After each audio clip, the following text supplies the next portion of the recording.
Hello and good evening and welcome to the, I was going to say the Nastasic show then, I better not say that. Welcome to the Manchester is Blue show. It's Thursday, everybody. We've got smiles on our faces. Another victory by the mighty Blues as we go marching into Europe. It's looking all right at the minute, lads. We've got a bit of an agenda. We've gone all professional tonight. I've actually spent 5 minutes and wrote down topics for us to discuss rather than just winging this. Who are you? What have you done with Brunty? I'm genuinely, my missus like, you're going on your phone too much. I'm busy. I'm doing stuff for Manchester is Blue. Oh, right, I'll leave you to it then. Right, okay, yeah. So, we need to crack on. So, we're going to talk about City and Gladbach and the game yesterday. The European adventure for a training match. You might as well just stayed at the Etihad camp and just trained with the under-21s lads, as far as I can see with yesterday's game. I was genuinely expecting a tougher game than them, but they just turned into a German Burnley. I think Burnley would have offered more, if I'm honest, actually, if we would have played them. But, you know, am I just being a bit harsh on Gladbach there, or was City just fantastic? I think it was just another... It was just another easy... It was just like another week in, week out game for us. It didn't seem like a Champions League game. Yeah, it just seemed like we were in our pomp playing well, and it didn't really matter who the opponent was. It was really simple. It was quite a forgettable game as well. There's not really much you can think of. It just seemed like that was a great game to watch. It really wasn't, really. To say we won 2-0, it was that comfortable. It wasn't a great spectacle. Gladbach, in terms of the performance, offered literally nothing. I mean, you could either count... Well, you could count two different styles they're going to play. They're either going to play it long and give the ball straight back to City, or play it short. But as soon as they play it short, they don't go forward. They're doing what we do with possession, but they never create an attack. And they left it until, the 63rd minute to bring Turan on. Then they started getting the ball forward. But even that was only twice. So they offered literally nothing. It was a training game for City. We never left second gear, though. They're not really... They're like on the equivalent of playing like a bottom of the league Premier League team, aren't they? They're not a team that is... Well, they're not a team that is warranting a Champions League, last 16 spot, are they really? No. On current form. It certainly didn't feel like it when we played them. It felt very much like this was a qualifying game to get into the last 16 again. I was just really impressed with City.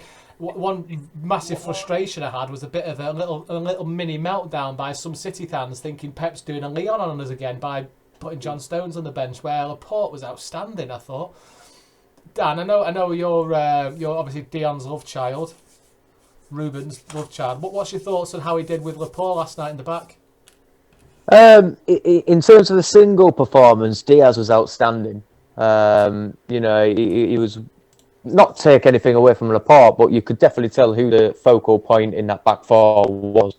As he always is, he's ever present, ever commanding, wants the best out of his whole team, and especially the back line. But it seemed like there was a power shift a little bit. You could see how much Laporte wanted to be involved as much as Diaz in terms of commanding. He just hasn't got that in him.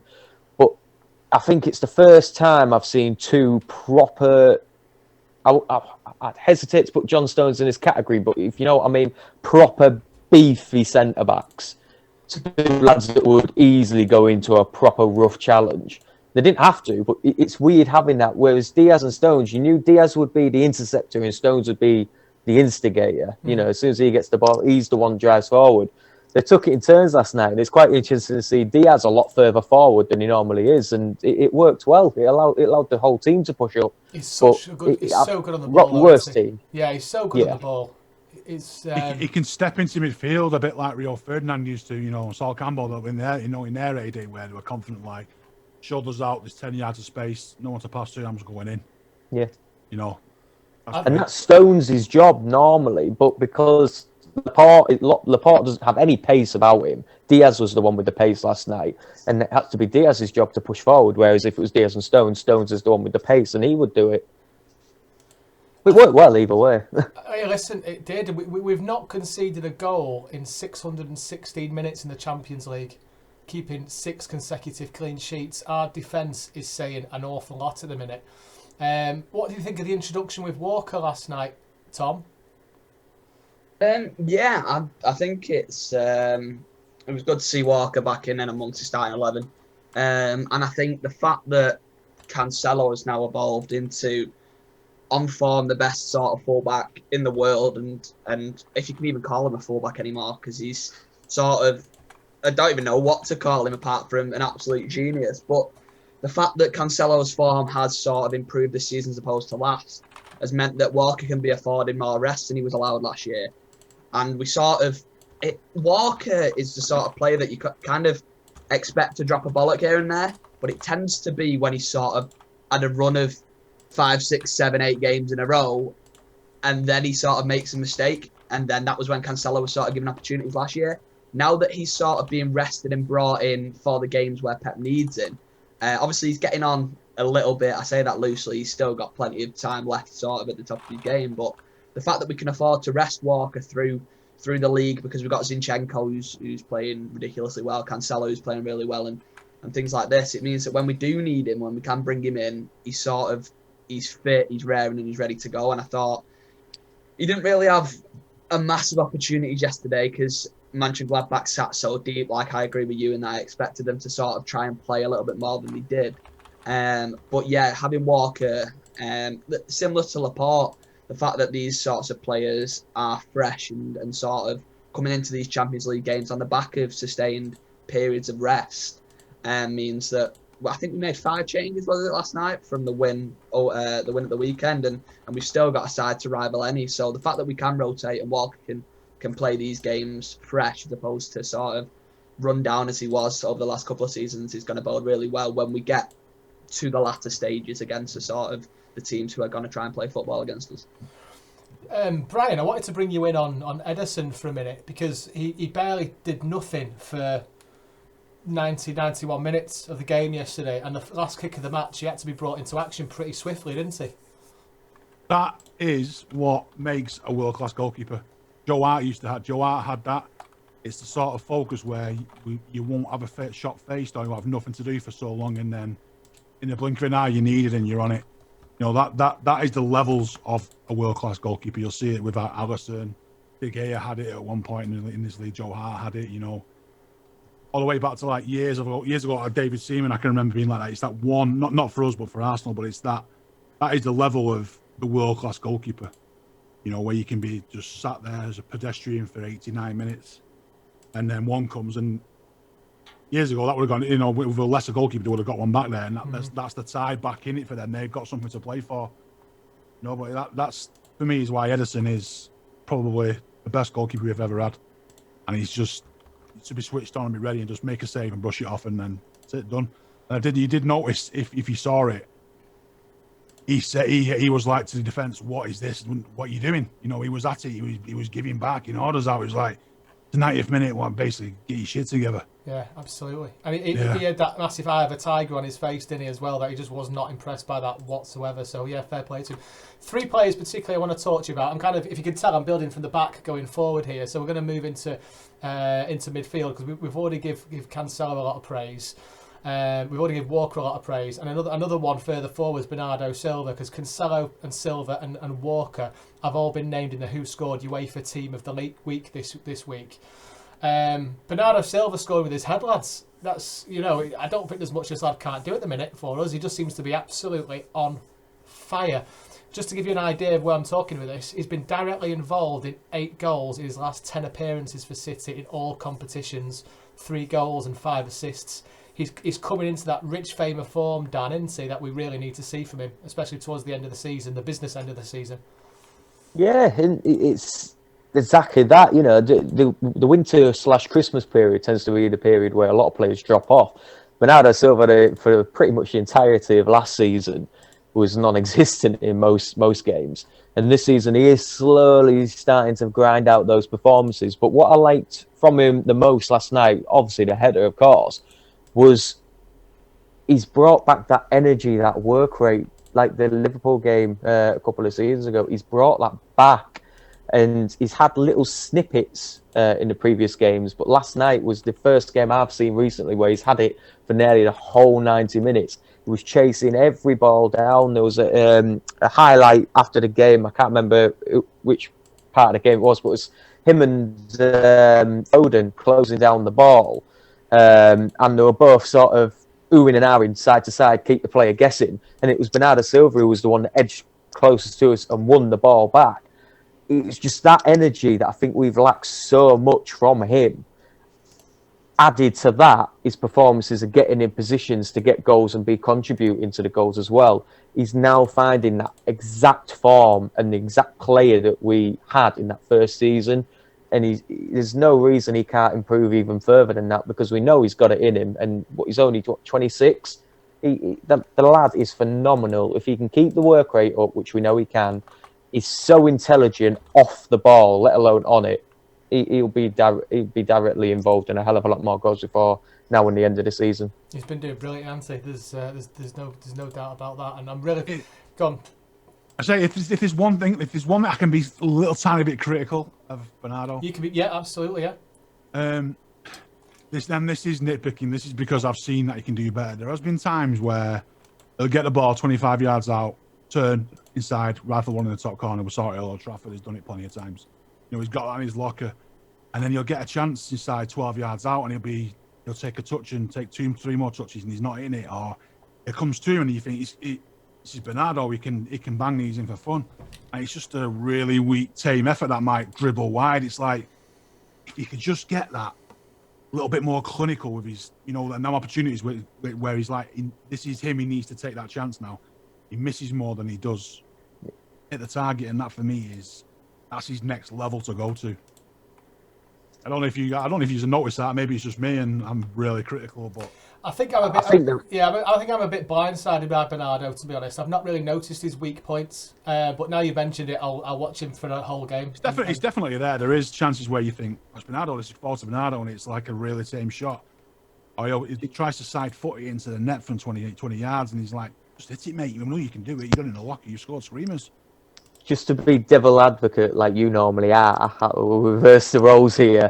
I think everybody's guilty of that in the past few games. I mean, we saw it throughout the game. I think, was it Raheem Sterling or Gabriel Jesus, one of the two, should have just smashed it, and they were too busy nitpicking and trying to find a little pass rather than just... I think the bugbear of mine is when you know you can hit it, why just mess about, just smash it in. Yeah. And I think that's why we lacked the goals last night. I think it would have been a goal fest if we just thought, sod it, they're there for the taking. And I don't like using it because the last team we did it to was Leon, is we showed far too much respect to Gladbach. That, at the same time, they are where they are on good form. They did it well in the early group stages. They were in a group with Real Madrid, Inter Milan and Shakhtar Donetsk. That is a massively difficult group. So they have every right to be there, but last night they were definitely there for the taking for 4 or 5, probably even 6-0, and we should have smashed a few more goals in. I think more than the 2-0 result is kind of a demoralisation, because they'll have seen the way we've been playing. They'll maybe would have thought, we can give these a game. They didn't really get a touch. No. It's just another result for us, but they would have been like, we've got to get something here, and they were just rushed away. So they can't be coming to this second leg thinking it's going to be any easier for them. I do just want to add to my point. I'm not at all having a go. I'm happy with we've won. That I'm not having a go. That sounded like I was proper disappointed. No one thought you were having a go, mate. Don't worry about it. No, that's all right. All hate mail can be directed to nobody. Young. He's a journo. He can deal with it. I've not said anything. I'm literally One word that's been used now, and it's a word I've got in front of me, and it's been used 4 times by one of you or 2 of you. Clinicality or clinicalness in front of goal. We seem to be lacking that at the moment.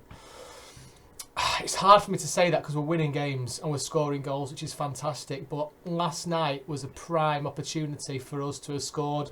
Dan, we could have put the draw to bed last night without question. Like if we took the opportunities we had, it's great to see Sergio come on. We're going to come to the return of Sergio in a moment.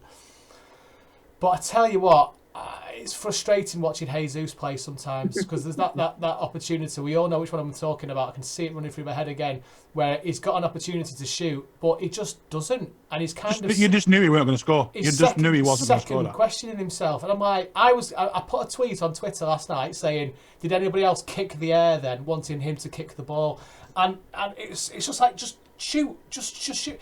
If that was Sergio, that's a goal. What's Jesus got to do to get to that stage? Obviously, he scored last night, which is fantastic, and he has got a good record, let's face it, but he could have a better record. What's he got to do to go from the stage of not taking these chances to being, I can swear, a ruthless bastard in front of goal? I don't know what he has to be. Is it because he's not an out-and-out striker? I don't know, I'm putting that out to everyone now. What do you all think?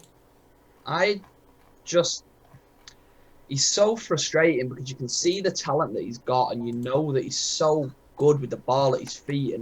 And when he's on form, he's incredible. And we watch him, and you watch him at Madrid last season in the Champions League and games like this, and you think, wow, he's got the potential to sort of fill Aguero's boots, and we don't need to worry about strikers. And then you watch him in other games, and he's like last night, and it's his inconsistency for me, which is what is the most frustrating thing, is that we know he's capable of scoring goals, and we know his stats show that he scores a lot of goals. But again, like last night, if you look at the scoreline at the end of the game, Gabriel Jesus scored. Our strikers scored a goal. We won 2-0. Happy days. But when you watch the game, the amount of chances he has, I'm just not sure I don't think he's a striker. I think he's so much more effective out on the left, or even when he's played on the right occasionally, but particularly on the left. I think he likes having the ball at his feet and running across players. He very rarely picks up the ball and runs directly at goal. He'll pick it up and he'll either cut to the left or a cut to the right. And picking the ball up on the left and cutting inside, I think, works so much more for him. But we brought him in as a striker, and he is sort of our second choice striker. I don't think he's good enough on the left to displace Sterling and force Sterling to move inside in place of him. But I also don't think that he's good enough at striker to replace Aguero. So he's sort of caught in a no man's land in a sense as to where his position is at City. And yeah, I think it's that lack of consistency in front of goal. Like Brian just said, then you don't expect him to score. When he got that chance last night, I don't know about you guys, but obviously Brian said it as well, I wouldn't expect him to the back of the net, because we know how much he sort of fannies about with the ball when he's got it. And if that's in the quarterfinals against Bayern Munich to go 2-0 up, you can't afford them chances to go begging. It's all right against Gladbach, who weren't offering anything, and we ended up winning the game anyway. But later down the line in bigger games, we can't have our striker missing chances like that. Not if we want to go on and win the Champions League or win sort of big trophies, because you need to be scoring those chances. I'm looking at stats here, and I feel like I'm being overly critical to Jesus because I know he can do better. But here's the stat for you. Jesus has scored in all 5 of the Champions League appearances in the last 16 for City, netting at the stage in each of the last 4 seasons. He knows where the goal is, doesn't he? But there just seems to be something there that's not. I don't know. I just can't put my finger on it. I've got 2 points I'd like to make about Jesus. The first one is, we all forget how young he is and how long he's been. He's 23. You know, we've had him since he was just turned 18. You know, and he's still learning his trade. You look at the maturing of a striker. It's not very often you see somebody who is early 20s who is really prolific. And if they are, they go on to probably have a shorter career. Look at Rooney, what was that at 31? You go back to Michael Owen, he was prolific at 16. Those sort of players are quite rare. You look at like Calvert-Lewin now. Calvert-Lewin's just turned 23. He started to mature a bit. You know, so I think you've got to give the guy a chance to fill out as a man in terms of on the football pitch as a striker. I think his finishing will improve as he gets older. When we got Sergio, he was 22. We didn't know much about him. He's an unknown entity, but we knew he wasn't going to. He developed into scoring every time he got the ball. He wasn't like that when we first got him. So I think we have to give him a little bit of breathing space. He's developed as a young man into a man at our club. You know, he's been there 5 years. Of course, we've seen him miss absolute sitters, and you're frustrating and you kick in the air like you said before. I think his age has to be taken into account here. And Tom just mentioned then about his positional side of things. There's probably some football manager fans out there that play the game and stuff. I know you do, Tom. I've seen you play the other day. he's a kind of Roberto Firmino style player where he's more of a defensive forward, if that makes sense. He's not a poacher. He's not an out number 9. He is somebody who will do the tireless stuff for the team. You know, you'll see Jesus, he'll drop out sometimes to make an extra man in midfield. He's very good on the left. He can equally do that on the right. But then again, he can chip him with a goal. And I think if we had somebody that was the same as Aguero all the time, we'd have 2 number 9s that they would be the same. There's no other dimension to him. Whereas I think Jesus has a dimension to his play, which is quite rare for a young man, especially, and it brings value in different ways. He allows. He's kind of sometimes drops into a false 9. It can be a goal poacher. It can be a unit as well. So I think having all these bows to his all these strings to his bow as a young man, as a young striker, he's only 23. I keep saying that. I think he will develop into something which we're seeing now. I think in 2-3 years' time he'll be a really different player by then. I've got a sneaky suspicion, and this is one of those that's going to go on record, that there's going to be a point in the next 18 months, 2 years, where he's going to turn into an absolute world beater, and I feel like he's so on the cusp of being there with confidence. I think having Sergio in the team doesn't help him, because I think he always knows he's going to be number 2 if Sergio's there because of the stature, and it's Sergio Aguero. Let's face it, you're always going to be number 2 to Sergio Aguero. I think there's a point when Sergio leaves where something's going to click in Jesus' head. Mentally, he's going to think, I'm the striker. I'm the number 9. I'm going to score goals, and I think he's just going to turn it. I just get a feeling he's going to flip. He's going to flip 180. I think that comes with age. I think that comes with getting into mid-20s. How old is he now? How old is he now? 23. 23. He's got loads of time left on it, and let's face it, I'm being overly critical because I know he can do better, but I just get a feeling in the next 18 months, 2 years, something's going to click in his head, and he's going to be so confident, and every time he touches the ball in the net we think he's going to score. I don't know why I've got this feeling. I just see the feeling. He knows where the goal is. He can score. We're frustrated that he's not doing better than what he can be, so obviously we know he can do, and I'm sure he knows he can do.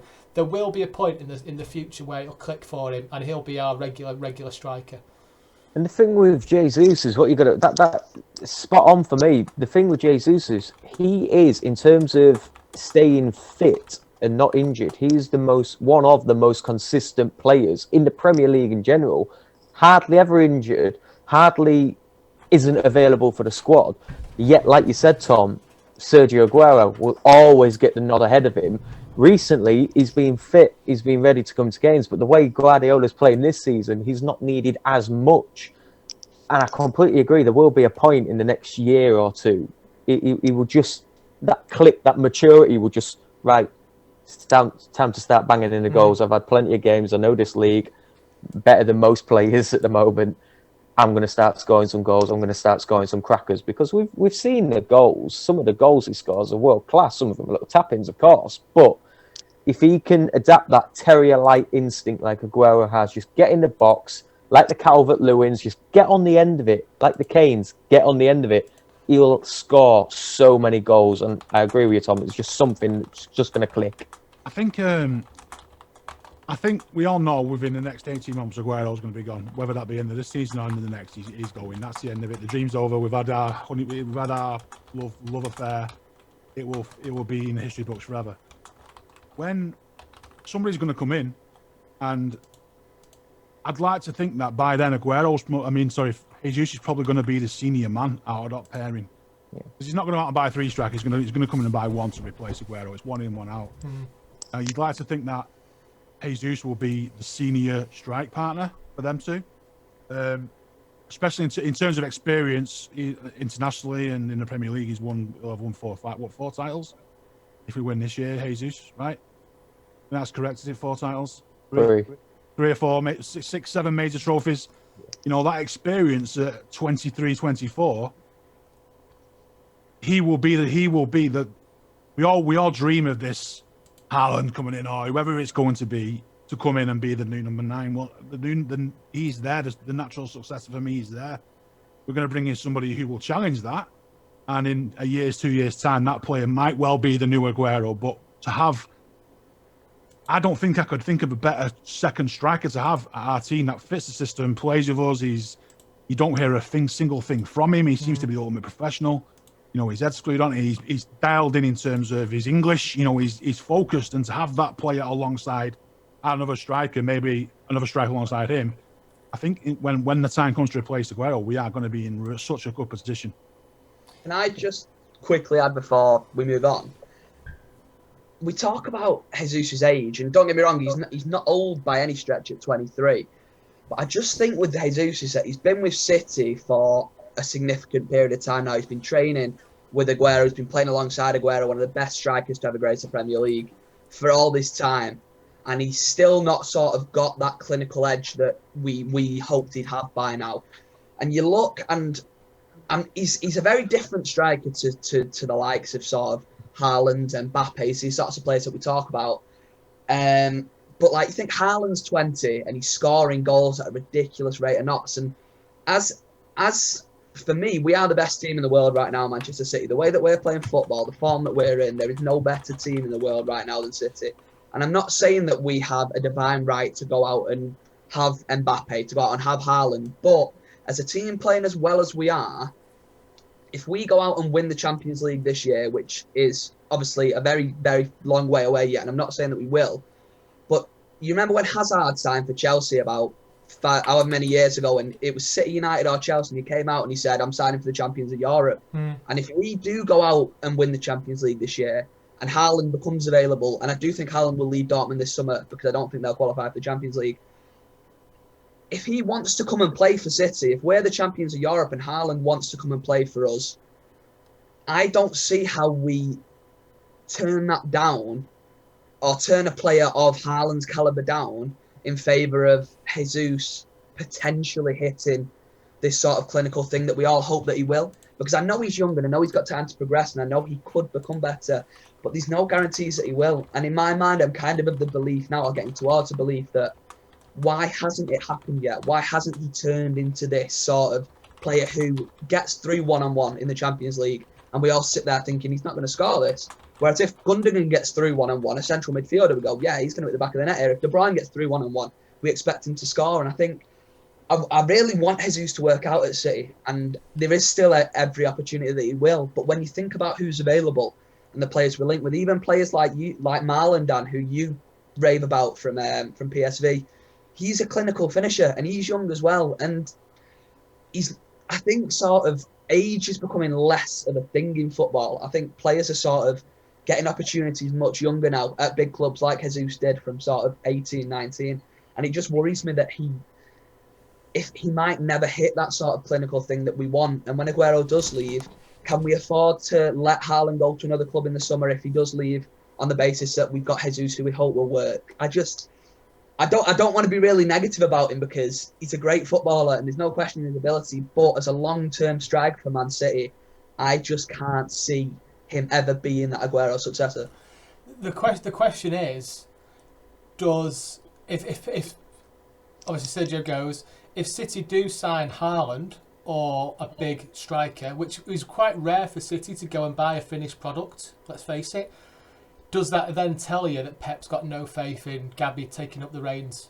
That if we don't sign a player of the stature of Haaland and we bring in a number 2 to Gabby, does that tell you that Pep's thinking that Gabby's going to be the number 1 striker for us? Do you know that'd be a really keen transfer window to watch? I think he brings somebody in that is on the same level as him straight away and says, you two fight out. We need 2 players in every position. We need 2 world-class players in a position. And bringing in a world-class striker, we have to do that. If we bring in somebody who's 18, 19 and might develop like Jesus has, it kind of makes you kind of then sort of put straight on paper that Jesus is a senior man. I don't think Pep will go down that route. You'll want 2 firing strikers, and you've got the young kids then, maybe Delap or in a match that comes back. You've got that third choice. But you will want somebody that is on Aguero's standard or close to a prime Aguero as you can get. Okay, let's move on from this. Man of the match yesterday, we talked about him briefly, Cancelo. I can't believe... It's, you know what, it's kind of like Gladbach didn't watch the game for previous City games. You know where the coach kind of says, right, we'll go and watch our opposition. We'll go and watch their team play. We'll see who the main players are. They give Cancelo so much time on the ball in the midfield. it's almost as if they didn't know who he was. And that cross for Bernardo was phenomenal. I've got some stats here just to give you an idea. His game by numbers. He got 100% long ball accuracy, 93% pass accuracy, 118 touches, 8 penalty area touches, not our penalty area touches, I will add, 7 duels won, 4 take-ons, 3 crosses, 2 interceptions, 1 shot, 1 tackle, 1 big chance created, 1 assist, and a clean sheet. I can see why he was man of the match, and he's arguably one of the players of the season up to now. Brian, tell me what your thoughts of Cancelo were last night, because I'm running out of superlatives for the lad at the minute. He does. He seems to be able to do the exact same job no matter where he plays. Right back, left back. Now he's that comfortable, and with our added insurance of having a real solid 2 centre backs, and which turns into 3 when the other one goes forward, the other fullback goes forward.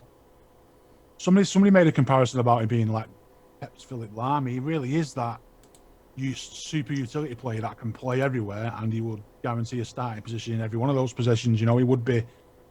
If we were to play the next game and you say Cancelo plays centre mid, you wouldn't be bothered. If he was to start, say, Cancelo on the right wing, you wouldn't be bothered. You'd think, oh, well, he's in the team. We know he's going to put it in. I think he's like, I know, what is he, 26, Cancelo? 26. Yeah. He's playing now like you would expect a 29-year-old to be playing like a peak player, and you'd expect these levels of a fullback to be somebody who has been at the same club for 5 years, who's peaking and he's a will beater. We've all seen him. You're expecting that to be him, and he's 26, and he's only been playing this new role for 3 months, and he's arguably now. If he doesn't start, you're asking why. He is definitely first name on the T-shirt. Dan, Tom, have you got anything to add to Cancelo? Are you happy to move on to the return of Sergio? It's just a pretty shoddy performance from him, really, wasn't it? I was just going to say, one thing that I think has helped massively Cancelo this season is the fact that this role that he's got means that it doesn't matter if he plays left back or right back, because he spends the majority of the game at central midfield. So I think that's helped. Not only has it helped Cancelo's progression at City, but it's also helped Pep's dilemma with the left back situation that we had, which was such an issue last year.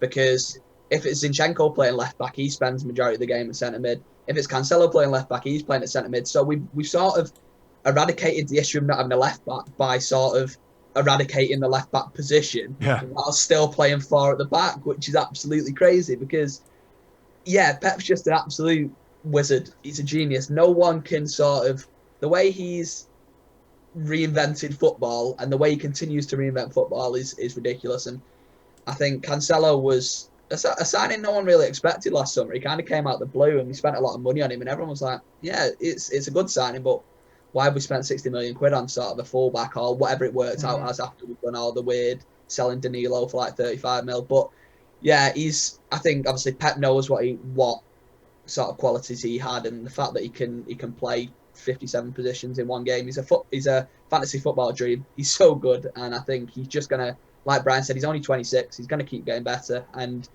he's just Did you notice Pep said, didn't he? If there was a game tomorrow, he would be fit and ready to go. He's that sort of can recover as well. And I think having somebody burgers. I was gonna say he's been around Whitefield, Matt. He's ready to get a big match. So he's like.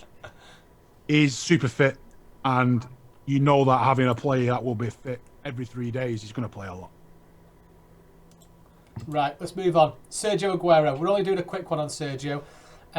He looks sharp. 1 or 2 nice little one-touch passes. Push, pass and move. You know, lads, he's starting on Saturday, you know. I get a feeling Sergio's starting on Saturday. Anybody else feel about that? We're going to talk about the West Ham game later. You're not feeling it? I've got a sneaky suspicion Sergio starting on Saturday. He'll start on the bench, definitely. Oh, I don't know. He didn't have much of a time to get a good foothold, but he did. I thought he looked nimble, fit, match ready. I thought he looked like he was raring to go. What do you guys think? Go on, Tom. You go. I'm just going to say he should be ready to go by now.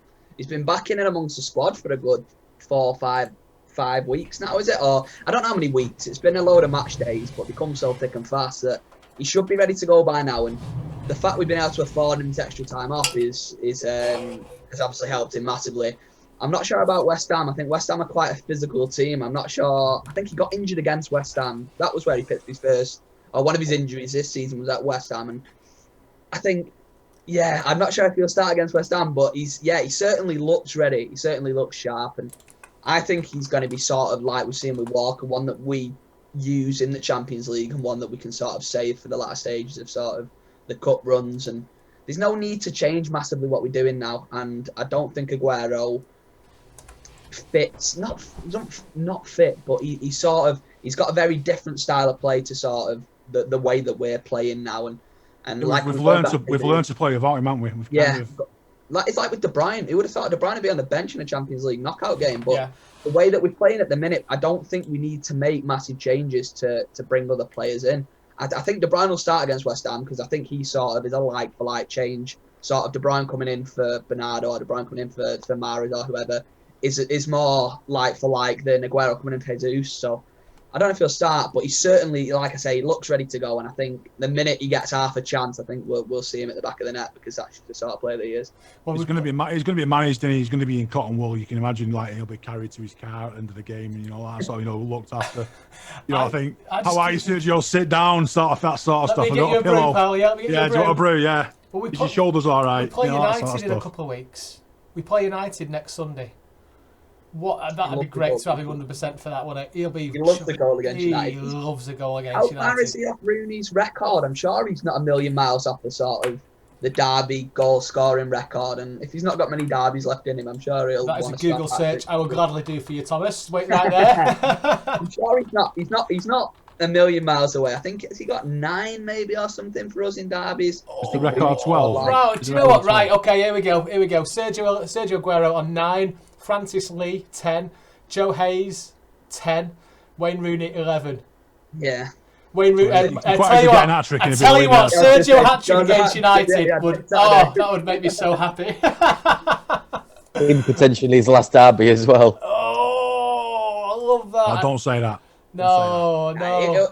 He'll score one at the weekend and then he'll save 2 for the FA Cup final against United in May, and then we're laughing. And we're absolutely laughing. Oh, I love this. If he is fit, like you say he is, and he's ready to go, he's effectively had a year off and he's going to be fresh. Now, if he genuinely is 100% fit and he's not got no niggles, he just needs match time now. And I don't think he's fit to start games, but you'd expect to see him get more than 10 minutes that he got last night. You might be looking at maybe 20 at the weekend, and then you might see him start a game and come off at half time. I think he'll be nursed. He will be literally nursed into games now until his peak match fitness is hitting the final 10, 12 games of the season for us, and that is perfect. To unleash somebody like Aguero, if he's 100% fit, ready to go at that time of the season, it's going to be frightening for the rest of the teams that we're playing against. Oh, I tell you what, that's just got a little tingle down my spine. I hate playing United. Dan, you'll testify to me that I enjoy playing United at the best of times, but we're getting into that. Right, we're moving on. Quick update for you for all-time Champions League knockout wins. Jose Mourinho, 27. Alex Ferguson, 27. Pep Guardiola, 28. Not doing too bad is our Pep, is he? He's only 12 years in football management. Well, that's not going to change either, is it? Because I don't see Ferguson's not coming back, and Mourinho's certainly not going to get in the Champions League again, is he? So there's no worry about him being taken over by them two. Oh, I love it. Right, just a quick one. We've got a signed Sergio Aguero montage available for $4.95 a ticket. 99 tickets. It's on our Facebook page, our Instagram page, and our Twitter feed. It will be on afterwards anyway. 99 tickets. The draw's on Monday night, 7:30. $4.95. There's going to be a draw regardless if we sell them all. Have a look at that if you fancy winning yourself a City montage signed by Sergio. Now, bringing something back, lads. Who am I? Here's a quick bit of fun for you. Are you ready for this? I'm expecting you to get this. I'd be disappointed if you couldn't. We'll give an answer now. So first one that gets it wins the prize. I'm not telling you what the prize is. Right, he started his career at... Oh, do you know what? I'm not even sure how to pronounce this. Heridanio. Went to Derby. Went to West Ham. Went to City. Left City. Went to Malaga. Then Algafara. Then back to Heridanio. Then Rosario Central. Then, can I have a guess? Yeah, go for it. Paulo one shot. Correct, yes. Paulo one shot. 64 appearances for City and 27 goals. I tell you what, did you guys ever watch Paulo one shot live?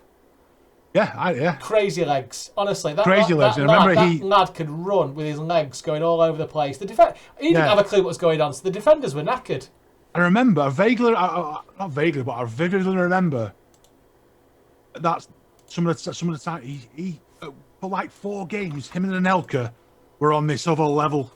They were like, especially the home games before we started struggling to shoot pace. They were like godlike players. The way they were touching, he was like that slow motion, and he was like perfectly bouncing. It was like 4 games I think they played, but it was like one of the best partnerships I've ever seen live up front in City's career. But like, I remember one shot because I was obviously, you seen the goal that he scored at Old Trafford for Derby, and you're like, who is this kid? And then he's banging goals in, and we signed him. He was a good player.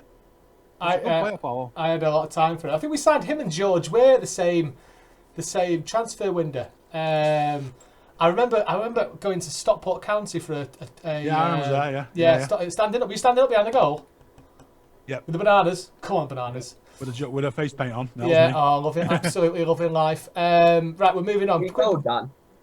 Are we still needed here? Is this? I just feel like we're just sat here just listening to these two. Young lads will be needed one day. Yeah. Baby faces. You wish you went to Stockport County away. Hey, I've been to York City Stadium. Jesus, don't need to go anywhere else for a stadium experience. I've been to York, and that was not a nice experience. Let me tell you that for nothing. I think that was the lowest. They gave you a proper Yorkshire welcome, a few swear words, and a few broken glass. Oh. I remember going to York away. We lost. I think it was 2-0 or 2-1. And I was with my dad, and I was with loads of my family, my brother, nephews, nieces. And that side of my brother's family, his wife's from York.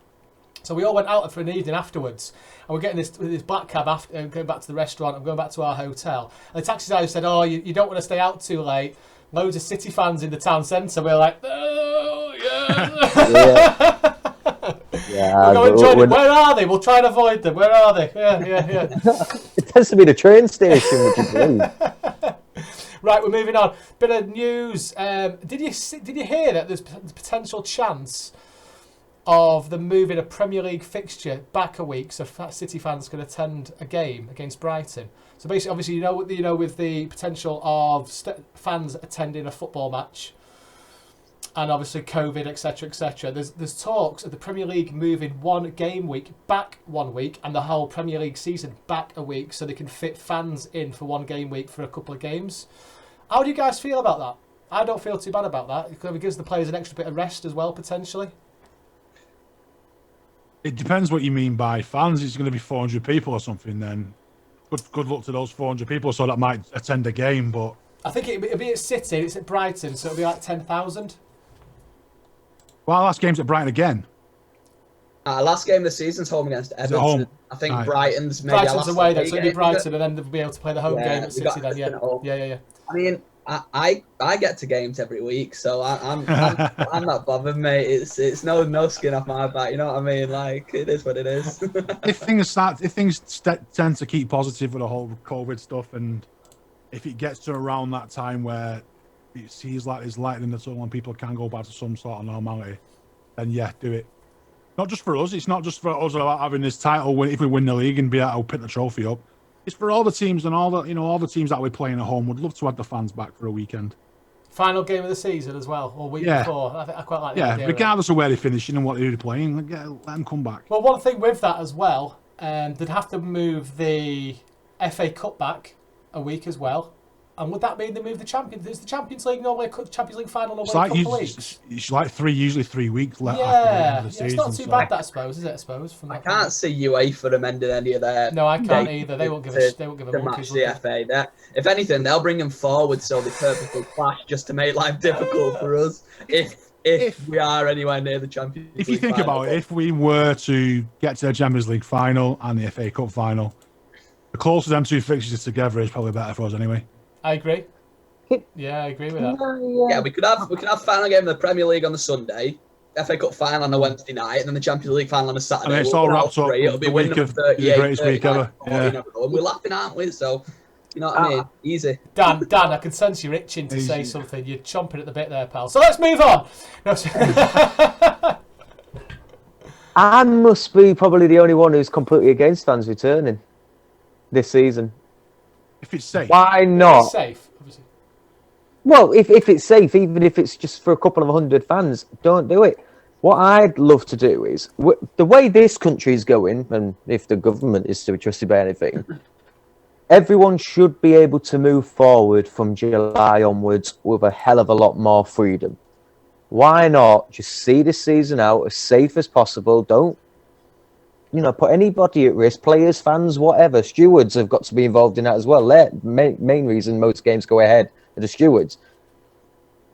Wait until the next season and then start the season proper, back to the normal, as close to normality as possible, with more fans there. Then you're not having all the fans that are disappointed that didn't get a chance to see us lift the title this season. There's going to be more titles.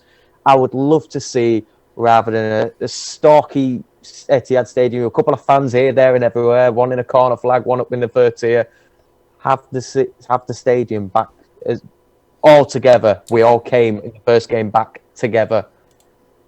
Okay. My only kind of counter to that is, I don't know if you're going to touch on this, Tom, at some point in another show on that, but there's rumours that the European Championships will be held in the UK. Yes, yeah, that was the next subject. So, well done. Yeah, no, it's fine. Okay, so here's the segue for you.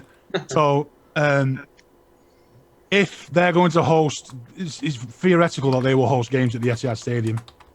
If they're going to let fans into the stadium, you would think it might be as a test. Then maybe, where's it kick off? Early June. It's only going to be a matter of 4 or 5 weeks before the Euros kick off. So they're going to be in the stadium at some point, whether it's going to be English fans or whoever's going to be qualified. They're going to be there at some point. So if they're going to let them in for that, then I very much doubt. We'll let foreign fans in, because the way the quarantine's going at the moment, and not everyone overseas is having the quarantine rolled out and the vaccine rolled out as quickly as we're rolling out. You're going to get the fans from this country that would say, for instance, if Wales are qualified, I'm sure there'd be a lot of Welsh fans that would love to go and watch the national team play at the Etihad if they were playing there. It's a very good question, that, actually. Will fans be allowed at the Euros? I don't think they will. Now you've said that rings a bell. If they're going to let them in the City games, if they're going to try and push for the FA Cup final to have fans, and it won't just be football that is having fans. I'm sure there'll be boxing events and other sporting events, rugby. There'll be the other sporting events going on, not going ahead with fans. If they're going to do that, then do it. Because as long as it's safe, like Dan says, as long as it's safe, I'm happy to try it. Why not? Then it comes down to whether or not do we get successfully to that stage as a country, where we're at the point where we can actually start to lift the restrictions. It all depends. You're asking a lot between the 25th of February till June. The way people are in this country, it could go 10 times worse. We don't know. So we've seen the way the whole pandemic's gone across as well. We're stopping and starting, we're rushing, we're too slow. You just don't know what's around the corner. And I'd prefer just to, even including the Premier League in this matter, the Euros, just settle everything, be safe rather than sorry. Football will be still going to be there. There's always seasons. I know some people, I don't want to put a damper on it, but it will be some people's last, but it's better safe than sorry. Don't ruin the whole mix, because if you have one cock up, it's a chain reaction and then it's a longer phase. On that note, thank you, boys. Right, quick one. Big game, massive game. Every game is a massive game. West Ham. They're doing really well at the minute. Dan, I'm going to bring you into this to start us off, pal. What's your thoughts and aspirations of the West Ham game, apart from 3 lovely, sexy points? I'll be very cautious to say that I'm bricking it. West Ham over recent years have been a bit of a walk in the park for us. This season is completely different. I'd be very, very happy, and I mean over the moon, if we got through the whole 90 minutes without one knock, because they are so physical this year. Souček, what a signing he's been for the Hammers. He's just the perfect combination partner for Declan Rice. And those two have been working at midfield, left, right and centre. And we've not, if you look at it properly, the teams we've come against have not really had a coercive and well-oiled midfield. It tends to be City that runs the midfield. West Ham, for me, are the first team in a good couple of months that we're What's going he to got come to across do that to are going to have a go through lot the of stage a lot of the not ball taking in the these- centre of the park rather than out wide or at the back. So we've got to be cautious about that. But that said, we are at home. We do have a good record over him, and I tend to like my big scoreline. So I'm going to go for a big City win. We're going to do predictions in a moment. West Ham are winless in 11 games against City in all competitions since a 2-1 league victory at the Etihad in September 2015. It's not bad, that is it? Tom, what's your thoughts on the game, mate?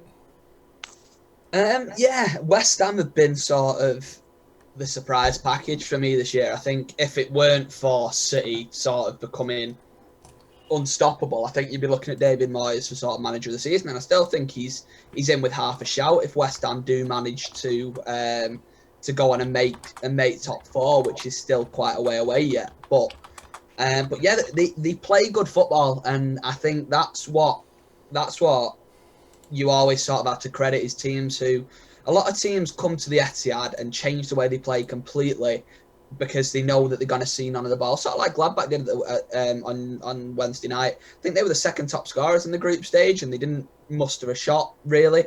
But I can't see West Ham doing that. And I think West Ham know that if they sit back and allow us to sort of play our game, we're going to win the game. And their best way of getting a result at the weekend is if they come and try and have a good go. And Antonio always causes us problems. He scored a worldie at the London Stadium at the first game of this first time we met this season, and I think that they will give us a good go. And I think if they score early, we might have a little bit of an issue on our hands.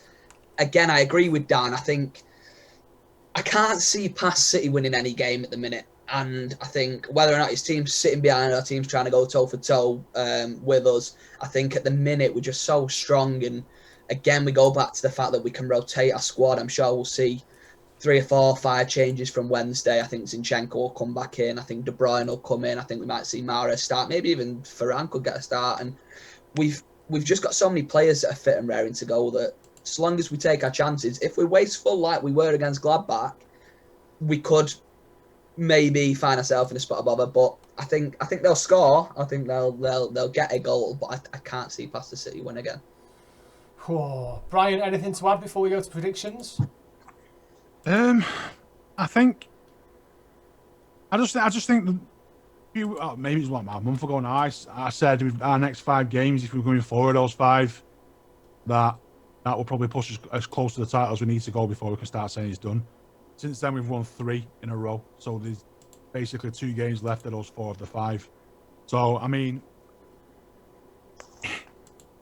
I think it'll just be a case of we'll have to grind. This will be a tough game. West Ham will be up for this. It'll be a battle. It'll be a physical contest because they will make it a physical contest. Whether or not, we have to go by that, I don't know, but they'll be getting stuck in.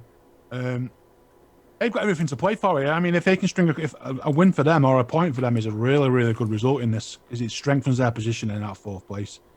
There's not many teams that have taken points off us all season really at home. Considering our 19 games in a row, for any team to stop us on this run at the minute, it's going to take an awful lot. But if any team can, West Ham can. So it's really going to be a tough fixture. Oh, it's a lot of I think we're all expecting a tough game this weekend, aren't we? Right, let's go for predictions. Brian, we'll start with you as you finish there. Saying that, I think.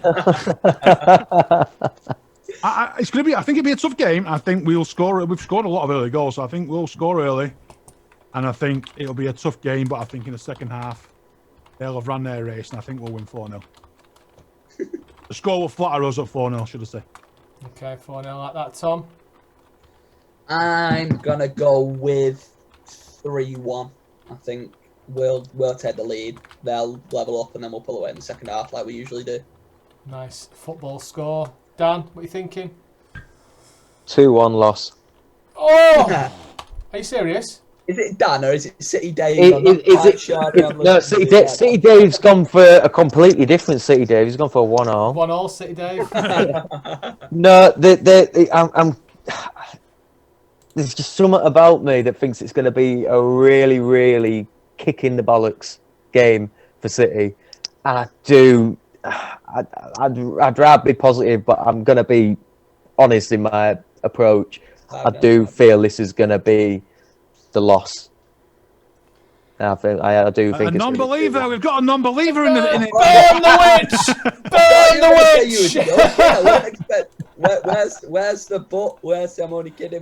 If we win 5-0. But my heart tells me that it's going to be, well, not heart, my head tells me it's going to be a 2-1 loss, and I don't know why.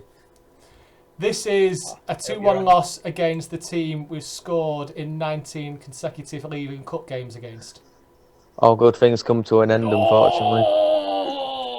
City are enjoying. The thing is, though, Dan can't lose now, can he? He can't lose because if we win comfortably, he'll say, "Oh, I got it wrong, but we win." Way, all that sort of stuff. Have you met me? Am I right, stupid bastard? But if he gets it right and we lose, I'd be gutted if we win. I was like, "Oh, that's not my prediction." if West Ham win 2-1, he'd be like, "Oh, hail the Messiah," you know, and it'll be aren't I great and sexy? Hey, wait until I bring out. I predicted Ruben Diaz should sign for City motto, you know. Fucking hell. West Ham have won 7 of their 9 Premier League games in 2021. They're on a fantastic run of form. They're not going to be easy to beat. I said it before and I'll say it again. We score the first goal, we'll win. And if the best City team turn up, they won't stand a chance. But it's going to be a tough one. I think we all know that. Crikey, I'm a bit nervous now. I was looking forward to this game until Dan opened his mouth. It'll be an enjoyable one. That's one thing for sure. It'll be a good game to watch. It'll be a good game of football. It's not going to be a boring game. It's going to be a 0-0 now, isn't it, Tom? Yeah. Saturday morning, 0-0. You know what? Happily, I'll put my neck on the line. I'm not curse. I'm not putting any Gundogan tattoos on the line. Journo's cursed it. It's 0-0, lads. Don't bother watching. Where are we up to on the bets with having tattoos? I've not heard from Chris since he's made his tattoo bet. That's why it's gone quiet, isn't it? It was if City won the league, he'd get Gundogan tattooed on him, weren't it? And amazing. And it couldn't have been timed better that as soon as he said it, we hit form and Gundogan turned into the best midfielder to ever play football. So if we've got anyone to thank, we all know who it is. But, yeah, there's no chance it's 0-0 at the weekend. Absolutely zero chance.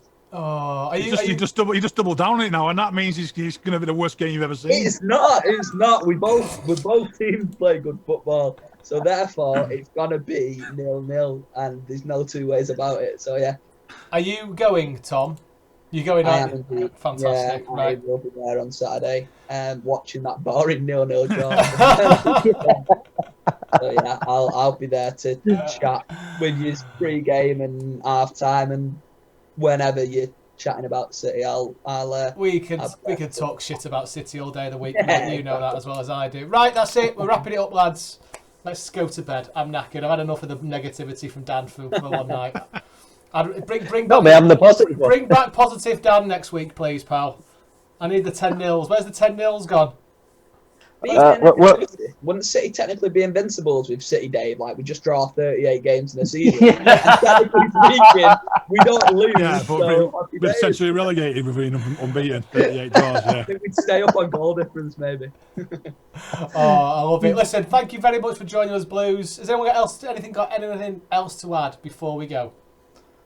Don't think so. Brilliant. First time I think I've ever ended a podcast saying, "Come on, Hammers, I want my prediction." Oh, don't say it. You'll be jinxing it. You're a bit saying that. Right, we're going. Thanks for joining us, lads. Thank you for watching Blues. Have a lovely evening, and we'll see you for kick-off on Saturday. Ready? See you later, boys. See you later. Take care.